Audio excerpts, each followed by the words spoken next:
السيدات والسادة، الضيوف، الحضور الكرام، متابعين عبر شاشات ومنصات شبكة الجزيرة الإعلامية، السلام عليكم ورحمة الله وبركاته. نرحب بكم في منتدى الجزيرة الذي ينعقد هذا العام في لحظة إقليمية ودولية بالغة التعقيد والتحول.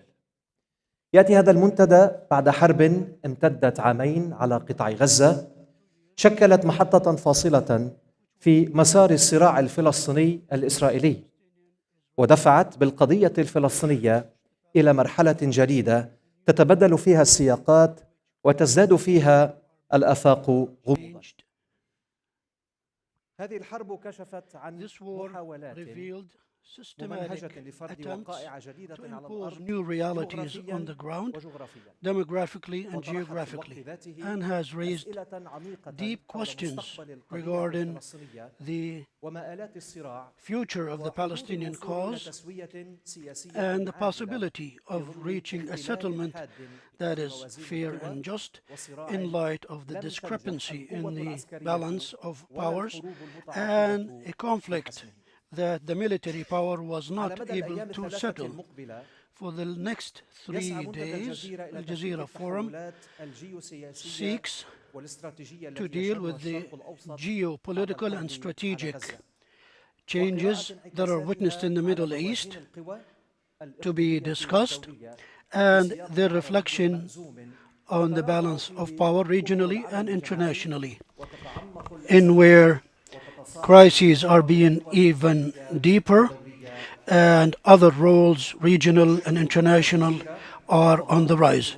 So this is a space for open dialogue and exchange of visions and raising questions at pivotal points in the history of the world and the region, which is a tradition that has been a custom by Al Jazeera. Welcome to you all in Qatar and to Doha of intellectual thinking and dialogue. We start with calling His Excellency Sheikh Hamad bin Thamir Al Thani, Chairman of the Board of Directors of Al Jazeera Media Network, to deliver his remarks. You have the floor.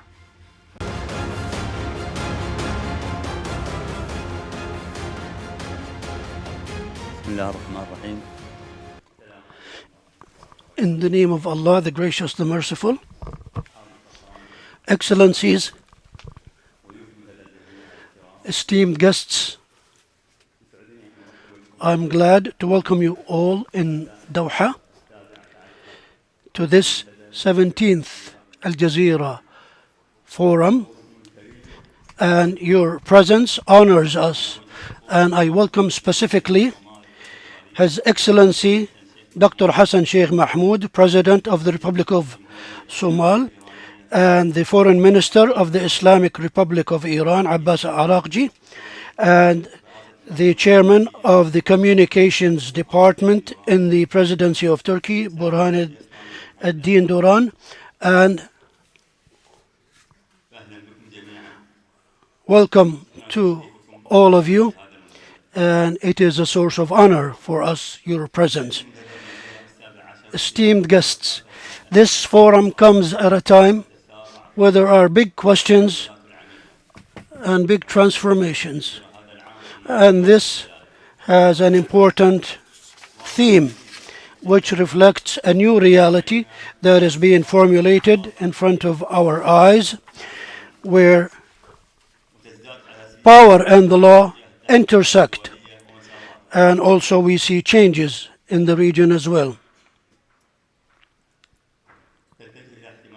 And there is a possibility that there is a trajectory to face more challenges in our region. In this context, the value of this forum is not only limited to our meeting, but rather to the quality of the discussion that we produce together.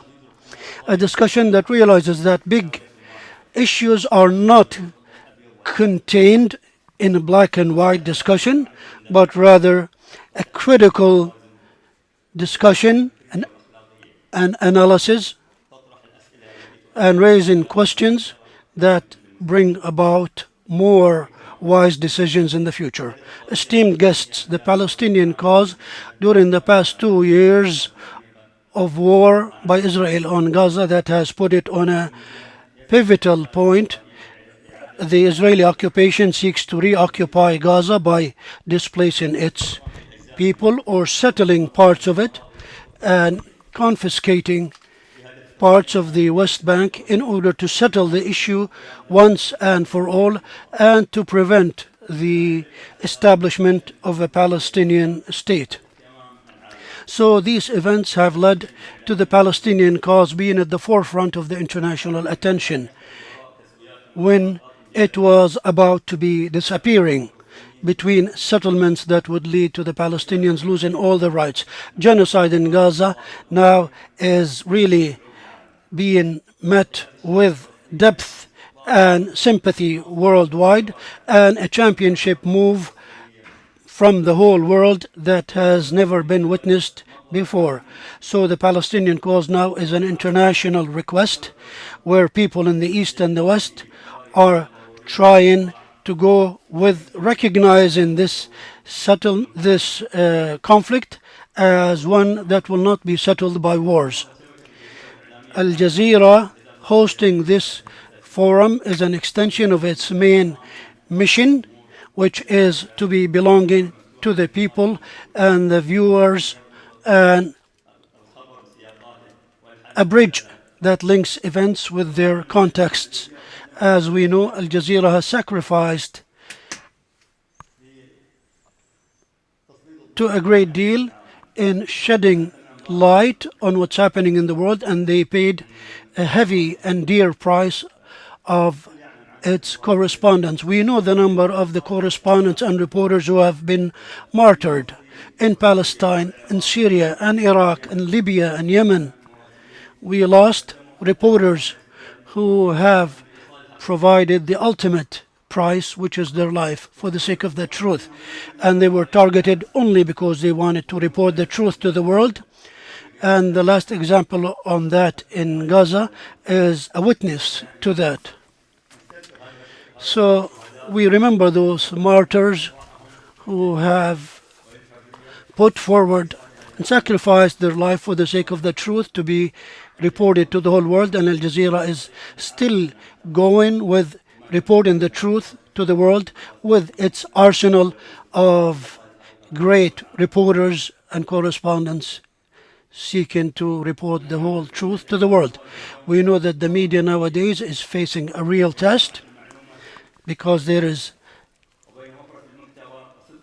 content and the narrative and the speed and the accuracy. That's why we believe that professionalism is not just a formality, but rather it's the source of trust and the influence and the guaranteeing of the presence that stands the test of time.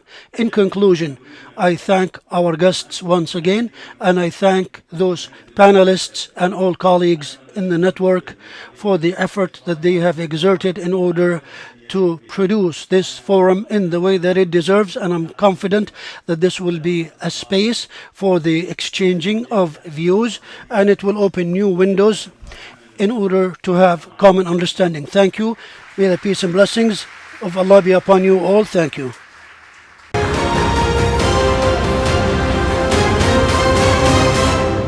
أشكر سعادة الشيخ حمد بن Thank you, Your Excellency, Sheikh Hamad bin Thamir Al Thani. Now, His Excellency, the President of the Federal Republic of Somalia, Dr. Hassan Sheikh Mahmoud, will be our next speaker.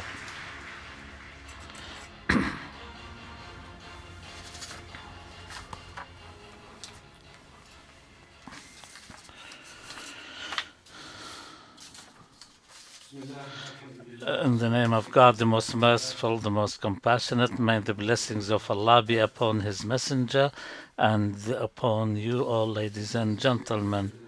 Your Highnesses, Your Majesties, it's a great honor and privilege to join you all for the 17th Al Jazeera Forum in this beautiful city of Doha, the capital of the brotherly state of Qatar. Indeed, this innovative forum continues to play a major role in the global governance, peace and security, and economic development by bringing the most relevant, knowledgeable stakeholders together in one place to debate the main issues in depth globally. Overall, Al Jazeera Media Network is among the most trusted, viewed media source internationally because of its true commitment to quality journalism, which educates, informs, and most importantly, challenges the dominant narrative by giving all a voice. Congratulations and long may this brave, cutting-edge, and honest journalism continue into the future. The 17th edition of this forum rightly focuses on the major questions raised by the Israel's destructive war on Gaza and the role of the Arab world and all the responsible international stakeholders to bring this horrendous suffering of the Palestinian people to the end. What we have seen in our own eyes happening in Gaza was another level of inhumane engagement in the history of the world.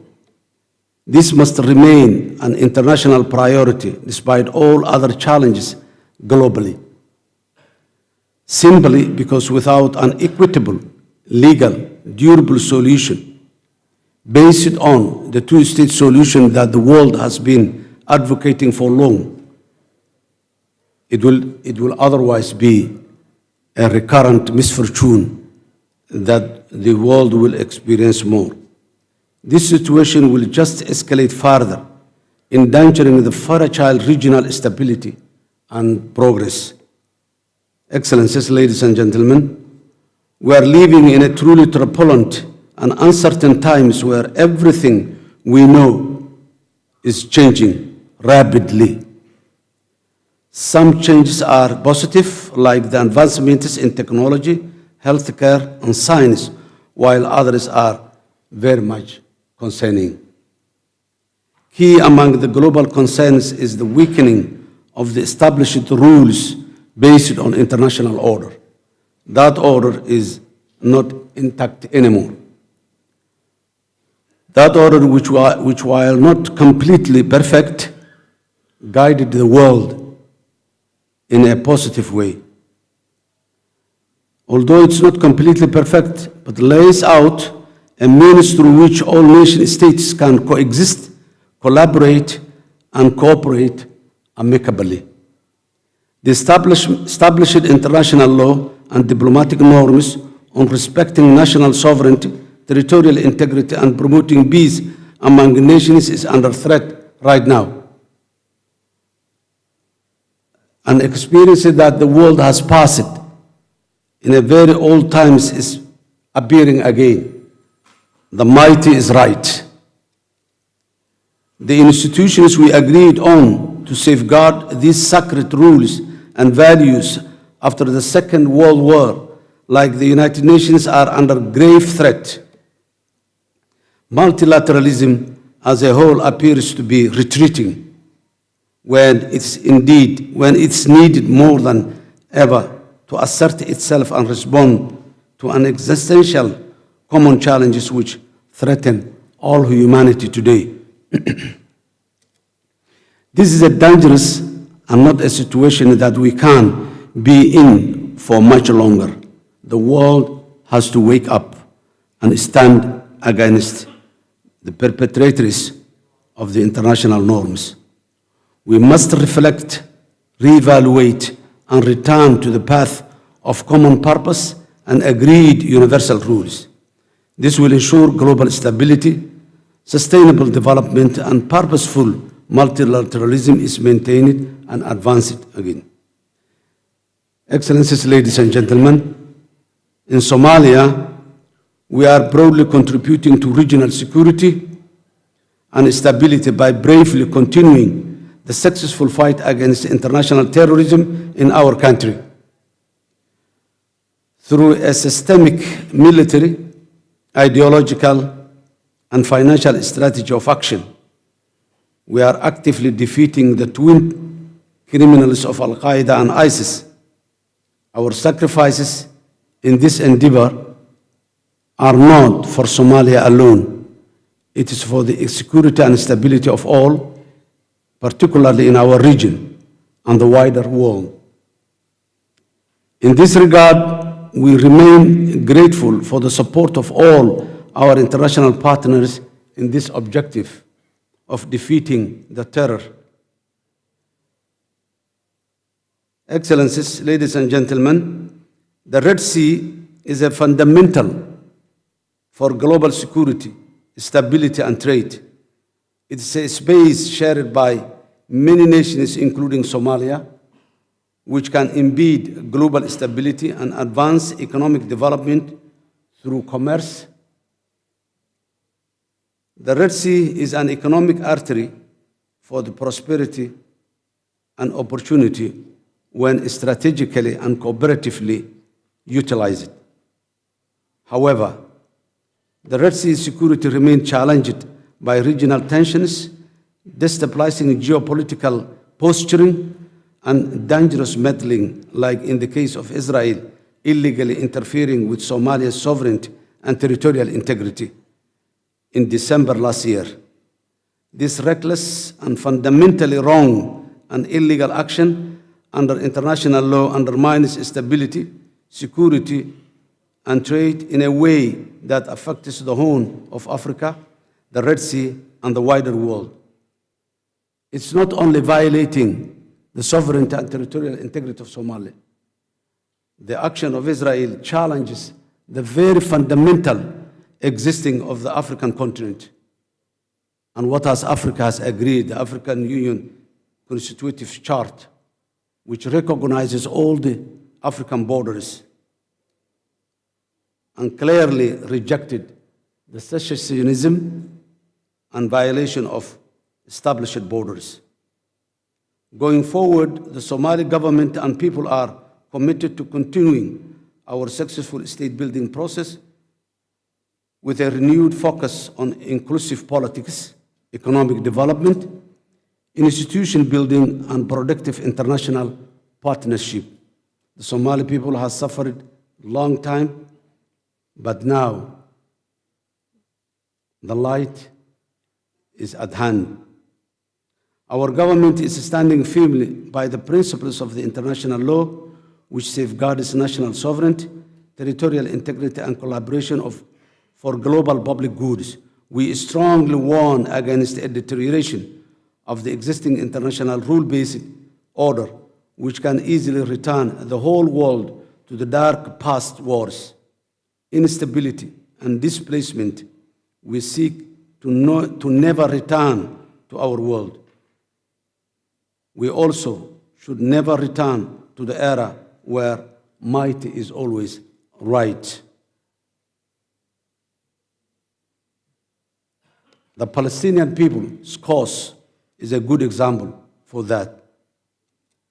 In conclusion, I think that when it comes to global governance, regional stability, trade, poverty reduction, it's not only the nation states that should speak.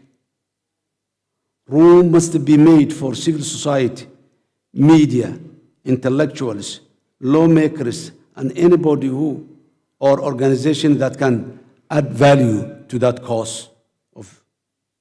I once again congratulate the Al-Jazeera Media Network for organizing this successful forum and wish you all the successful deliberations in the coming days.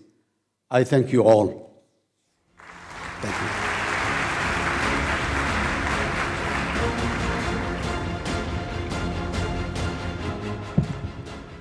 شكرا لفخامة الرئيس حسن. Thank you, Your Excellency Hassan Sheikh Mahmoud, the President of Somalia.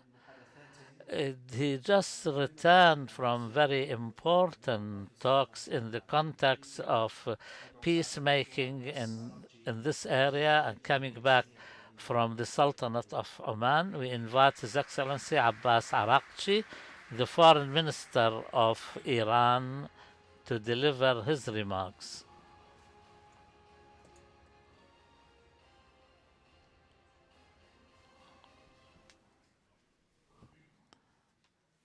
Bismillah ar-Rahman ar-Rahim.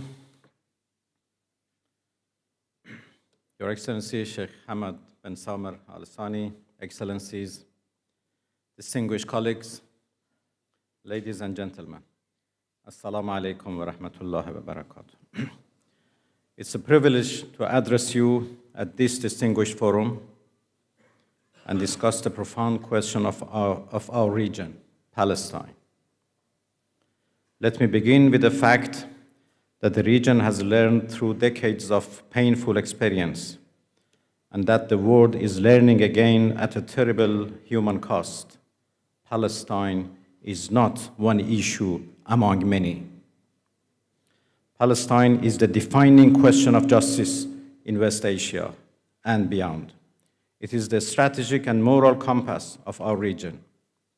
It is a test of whether international law has meaning, whether human rights have universal value, and whether global institutions exist to protect the weak or merely to rationalize the power of the strong. For generations, the Palestinian crisis was understood primarily as the consequence of an illegal occupation and the denial of an inalienable right, the right of a people to self-determination. But today, we must recognize that the crisis has moved far beyond the parameters of occupation alone. What we are witnessing in Gaza is not merely war. It is not a conflict between equal parties. It is not an unfortunate byproduct of security measures. It is the deliberate destruction of civilian life on a massive scale. It is genocide. The human cost of Israel's atrocities in Gaza has wounded the conscience of humanity. It has torn open the heart of the Muslim world, and it has also shaken millions beyond it, Christians, Jews, and people of all faiths, who still believe that the life of a child is not a bargaining chip, that starvation is not a weapon, that hospitals are not battlefields, and that the killing of families is not self-defense. Palestine today is not simply a tragedy. It is a mirror held up to the world. It reflects not only the suffering of Palestinians, but also the moral failure of those who had the power to stop this catastrophe and choose instead to justify it, enable it, or normalize it. But Palestine and Gaza is not only a humanitarian crisis. It has become the platform for something larger and more dangerous, an expansionist project pursued under the banner of security. The project has three consequences, each of them profound, each of them alarming. The first consequence is global. The Israeli regime's conduct in Palestine and the impunity granted to it have deeply damaged the international legal order. We must say this clearly. The world is moving toward a condition where international law no longer is respected and governs international relations. What is perhaps most dangerous is the precedent being established that if a state has sufficient political cover and protection, it may bomb civilians, besiege populations, target infrastructures, assassinate individuals across borders, and still demand to be regarded as lawful. This is not merely a Palestinian problem, it is a global problem. We are witnessing not only the tragedy of Palestine, but the transformation of the world into a place where the law is replaced by force. The second consequence is regional. Israel's expansionist project has had a direct and destabilizing impact on the security of all countries in the region. The Israeli regime now openly violates borders. It breaches sovereignties. It assassinates official dignitaries. It conducts terrorist operations. It expands its reach in multiple theaters. And it does so not discreetly, but with a sense of entitlement, because it has learned that international accountability will not come. Let us be candid.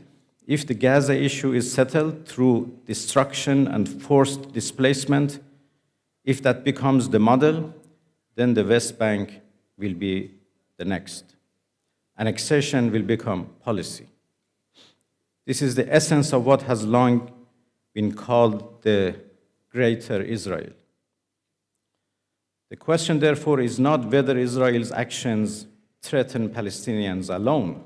The question is whether the region will accept a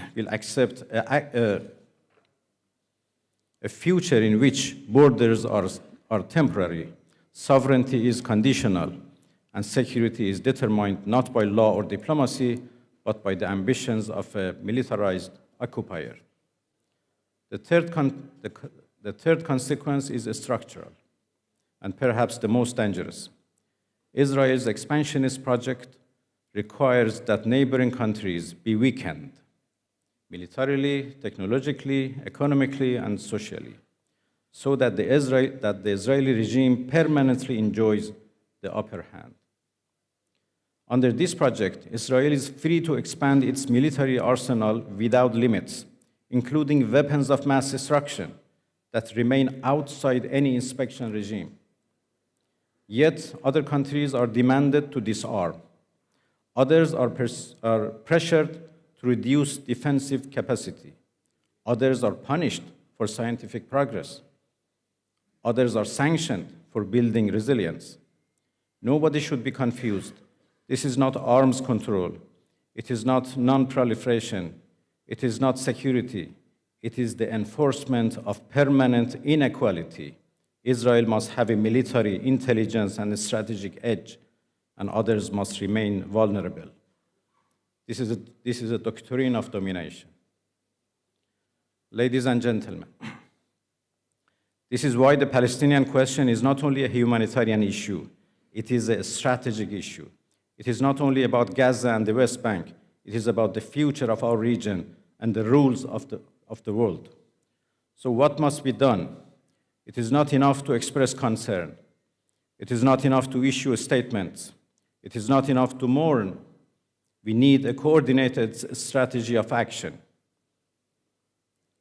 Legal, diplomatic, economic, and security-based, rooted in the principles of international law and collective responsibility.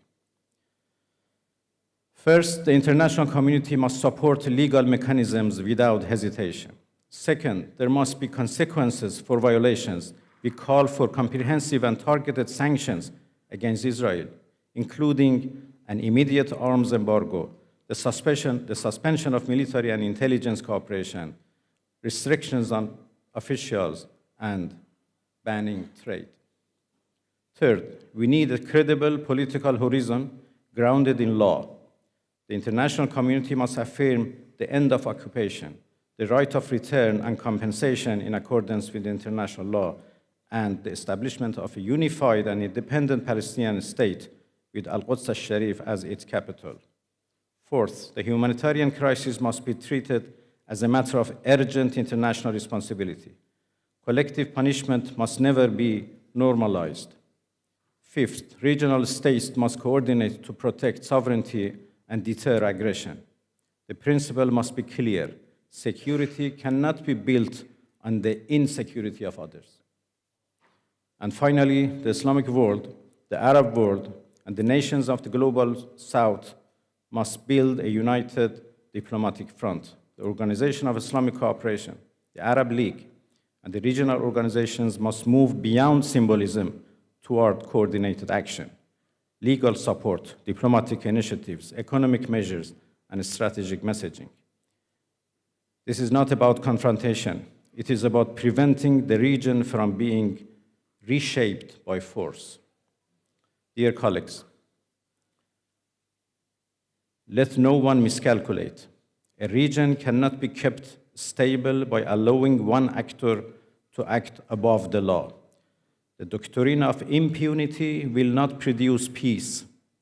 It will produce wider conflict.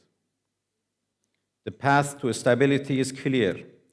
Justice for Palestine, accountability for crimes, an end to occupation and apartheid, and a regional order built on sovereignty, equality, and cooperation. If the world wants peace, it must stop rewarding aggression. If the world wants stability, it must stop enabling expansionism. If the world believes in international law, it must enforce it consistently and without double standards. And if the nations of this region seek a future free from perpetual war, they must recognize this fundamental truth. Palestine is not merely a cause for solidarity, it is the indispensable cornerstone of regional security. Thank you so much for your attention.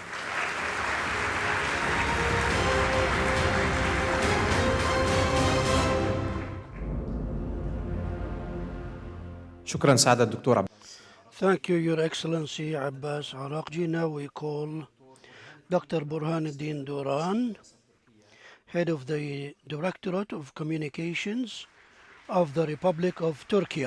You have the floor.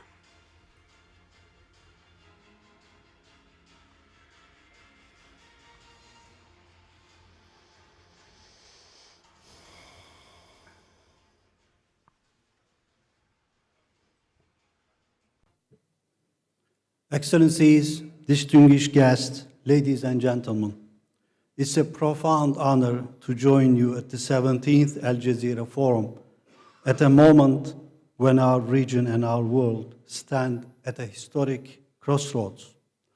I extend my deepest gratitude to the organizers, partners, and all participants for organizing this timely forum. We are gathered in Doha to address one of the defining questions of our time, the Palestinian cause and the regional balance of power in the context of an emerging multipolar world. This theme compels us to confront not only the devastating realities, Israeli genocide in Gaza, but also the deeper transformation of the international system itself. Dear participants, for more than 2 decades, we have been told that the world is in transition, that we are moving from one global order to another. Today, that narrative is no longer sufficient. The world is not just transitioning, it has already transitioned. We are living through the consequences of a historic rupture. The assumptions that once structured the post-war international system have fractured. Norms that define the limits of acceptable behavior have weakened. Pandemics have exposed the fragility of global governance.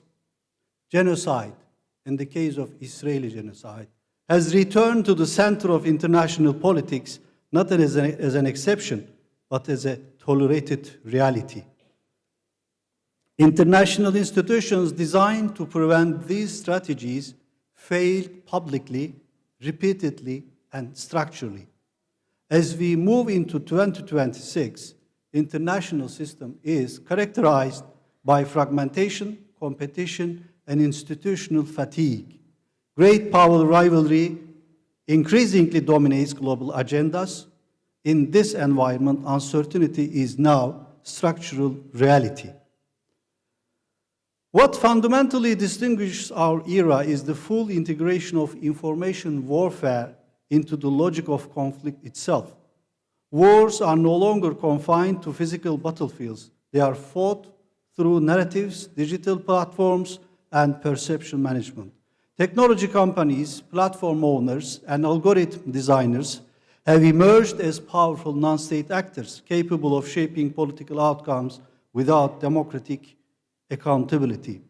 Algorithm control has introduced a new form of domination. It determines what is visible, what is credible, and what disappears. At this point, we must confront a fundamental question. What principle can generate order when hierarchy breaks down, institutions weaken, and power fragments? The answer is justice, not just as a moral aspiration, but as an organizing principle of political order. Justice produces legitimacy. Where justice exists, order is internalized rather than imposed. But justice cannot exist without truth, and truth cannot survive without conditions that protect it. Our region carries a civilizational legacy that binds truth and justice together. From Al-Farabi to Ibn Khaldun, our intellectual tradition teaches us that civilizations endure not through domination, but through legitimacy, cohesion, and moral purpose.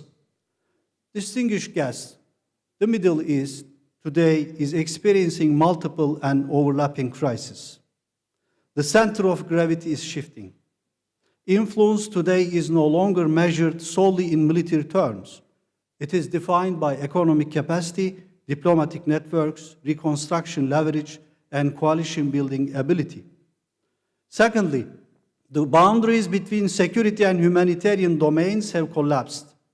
Humanitarian crises are no longer merely accompany wars, they shape strategic outcomes. Third, while regional actors now possess unprecedented diplomatic and economic capacity, coordination remains the central challenge. Without collective action, individual power cannot generate durable stability. Fourth, the day after has become as strategic as the war itself. Gaza and Syria reminds us that wars are not concluded by ceasefires alone, but by governance arrangements, reconstruction frameworks, and political pathways. In this critical juncture, Turkey's vision is anchored in the principle of regional ownership, a strategic framework that prioritizes local agency, operationalizes regional diplomacy, and strengthens collective capacity. As you all know, regional problems demand regional solutions. Our region now stands at such a juncture that either it resolves its internal fractures through cooperation, justice, and shared responsibility, or it turns inward, competing, fragmenting, and exporting instability outward. If regional actors fail to manage their own conflicts, they do not remain local. They become fuel for global anarchy. In this sense, our region is no longer just affected by the crisis of the international system. It is positioned to either mitigate that crisis or deepen it. Esteemed guests, there is no doubt that our region is facing precisely such conditions in resulting an unprecedented wave of insecurity. This insecurity spans military conflict, humanitarian catastrophe, economic pressure, information warfare, and political polarization. In Gaza, this wave of insecurity is visible in its starkest form: mass devastation, deep trauma, genocide, and humanitarian collapse. In this context, regional and Gulf actors possess decisively tools: diplomatic leverage, reconstruction capacity, mediation channels, and consensus-building authority. I believe that we must unite around two absolute non-negotiables: bringing this war to an end and preventing any form of displacement. Second, we must actively shape the day after by putting forward credible governance frameworks, rather than having a vacuum that could easily be filled by destabilizing agendas. Third, we must ensure that reconstruction is firmly linked to political viability, effective protection mechanisms, and lasting stability. As Turkey, we have taken a series of concrete steps to ensure that our region contributes to global stability in peace and security in this new era. And we invite all countries in the region to share in this common responsibility. Our core conviction is that stability can only be achieved through inclusive cooperation, mutual trust, and collective wisdom. We have taken significant initiatives to establish the mechanisms needed to resolve all disputes and disagreements in our region through dialogue and diplomacy. From the normalization process between Azerbaijan and Armenia to relations between Somalia and Ethiopia, from the grain corridor agreement implemented between Ukraine and Russia to the facilitating role we assumed during the recent Iran crisis. All of the examples are manifesting this initiative. At a time when the world is becoming increasingly complex, we are encouraging the formation of an inclusive and sustainable regional security architecture. We believe this architecture must not only be capable of producing solutions to inter-regional challenges, but also of building a shared capacity to respond to threats originating beyond the region. In addition, we are devoting sustained effort to the recovery, reconstruction, and rebuilding of countries that have suffered profound devastation due to civil wars. The stabilization of Syria and the strengthening of institutional capacity are central to these efforts. We believe a similar approach should be implemented for Yemen and Sudan once hostilities end. Moreover, to ensure these initiatives yield lasting and effective outcomes, we attach particular importance to institutionalization and continue to advance these efforts through various initiatives and multilateral platforms. Also, we are contributing to the establishment of diverse cooperation mechanisms to address the new wave of risks and insecurities in our region. Through all these efforts, we aim to build an information, knowledge, and diplomacy ecosystem of our own. We want this ecosystem to reflect the realities of our region, foster collective wisdom, and contribute to the emergence of a more balanced global order. Finally, we will continue our work with determination both in bilateral and multilateral engagements and in comparable international forums to develop a shared language for peace and stability. Dear friends, for too long this region has been narrated by others, framed through crisis, fear, and Orientalism. That era must now end. Narrative is power. Whoever defines meaning shapes order. Our region must reclaim authorship of its own story. Of course, not to mythologize itself, but to articulate with clarity and confidence its civilizational mission in this moment of global rupture. This is why Turkey's call under the leadership of President Recep Tayyip Erdogan that a fairer world is possible resonates so deeply. It is not merely a declaration of hope, it's a strategic horizon, a conviction that justice must consciously construct it. Ladies and gentlemen, before I conclude my remarks, allow me to emphasize one final point. The world has already changed. The responsibility before us is to ensure that it changes in the right direction. This requires cooperation across borders, resistance to algorithmic domination, defense of truth, restoration of justice, and the courage to imagine a new global order grounded in dignity and legitimacy. This is how truth becomes justice. This is how justice becomes order. And this is how a region once spoken about becomes a region that speaks for itself. Thank you for your kind attention. I extend my deepest appreciation to our hosts, the organizers of this distinguished forum, and to all participants for their valuable contributions.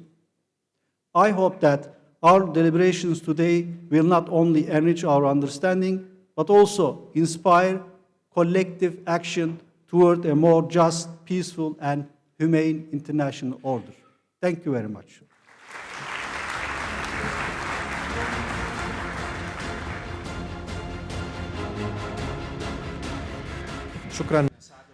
Thank you, Your Excellency Burhan Ad-Din Duran, for your remarks.